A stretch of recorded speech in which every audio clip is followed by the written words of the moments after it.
Ujian yang terberat itu yang pernah diberikan kepada para nabi, para rasul, para aulia, para ulama. Makin tinggi keimanan, makin berat bentuk kesulitan. Ayo saya kemukakan satu contoh saja. Ada seorang nabi yang kaya, nabi kaya, namanya Nabi Ayub.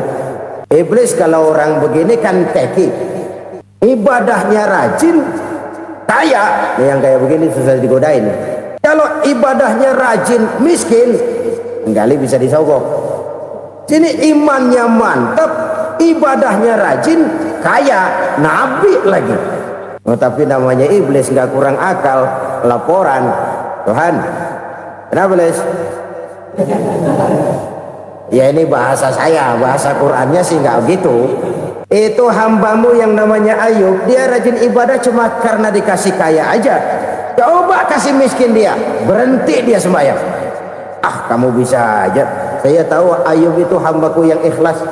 Saya buktiin Tuhan, silahkan. Dibuktiin lah, iblis turun ke alam ini.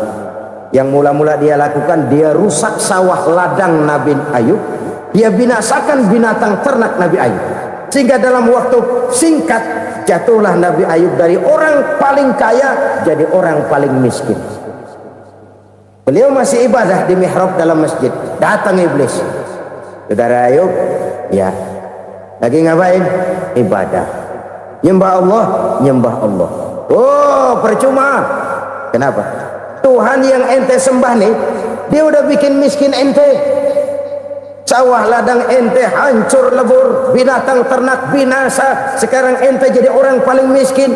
Ngapain nyembah Tuhan kayak begitu? Tekor. Udah berhenti dah ibadah, berhenti ibadah. Ini iblis sama Tuhan laporannya lain, yang dikerjakan kepada Nabi Ayub juga lain.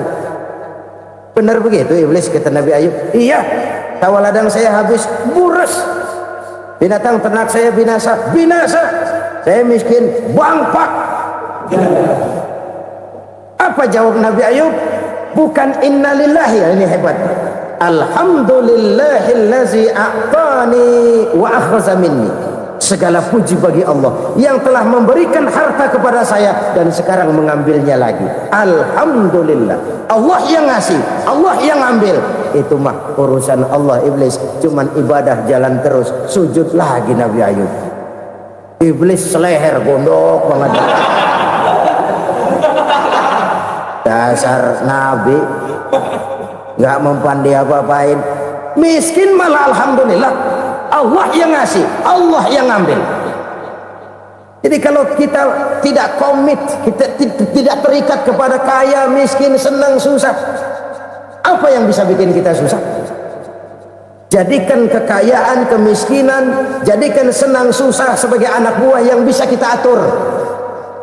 Jangan kekayaan ngatur kita, jangan kemiskinan ngatur kita. Kita yang harus mengatur mereka. Senang, susah, kaya, miskin, bahagia, sengsara, jadikan itu anak buah yang bisa kita atur.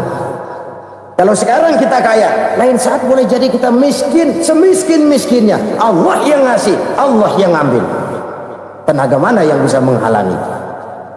Ibadah jalan terus. Iblis makin gondok. Dasar Nabi loh. Akhirnya apa? Nabi Ayub dikerjain, diberikan penyakit. Demikian fatal penyakitnya. Bayangin, udah miskin sakit. Masya Allah, miskin sakit. Sakitnya nggak lama, kira-kira 16 tahun. Istrinya 3, 2 mental minta ceraiin. Ngerawatin laki bengek begini, senang belum tentu, susah udah pasti nih. Cerai aja, cerai dah, cerai. Tinggal satu Siti Rahmah yang setia menemani beliau. Sesetia-setianya hati perempuan. Satu saat Siti Rahmah bilang, "Bang, iya, abang kan Nabi bang. Lalu namanya Nabi kan doanya jarang meleset bang. Maksud kamu minta kenapa sih sama Tuhan biar abang sembuh baik dah bang?" Siti Rahmah, iya. Saya sakit berapa tahun sih dah? 16 tahun bang. Sebelum ini saya sehat berapa tahun? Ya kira-kira 60 tahun bang. Nah coba ente banding-bandingin Rahmah. Saya dikasih sehat 60 tahun. dikasih sakit 16 tahun, sudah nggak sabar mau doa kepada Allah minta sembuh. Saya malu kepada Allah. Diuji dengan yang luar biasa seperti ini, tidak mengganggu stabilitas kehambaannya. Dia tetap menghamba kepada Allah Subhanahu wa ta'ala. Saudara-saudara kaum muslimin rahimakumullah, kunci menghadapi kesulitan itu apa? Allah jelaskan dalam satu ayat, wa basyiris sabirin alladzina iza asabathum musibah qalu inna lillahi wa inna ilaihi raji'un. Gembirakan orang-orang yang sabar. Siapa mereka itu? Yang apabila mendapat musibah mereka kembali kepada keyakinan dasar segalanya dari Allah dan segalanya akan kembali kepada Allah. Ini konsepsi dasar dari sikap muslim dalam menghadapi berbagai kesulitan.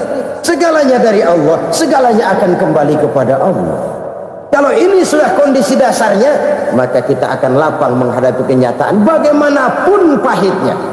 Apakah itu namanya miskin, apakah itu namanya sakit, bahkan maut sekalipun, segalanya dari Allah, segalanya akan kembali kepada Allah.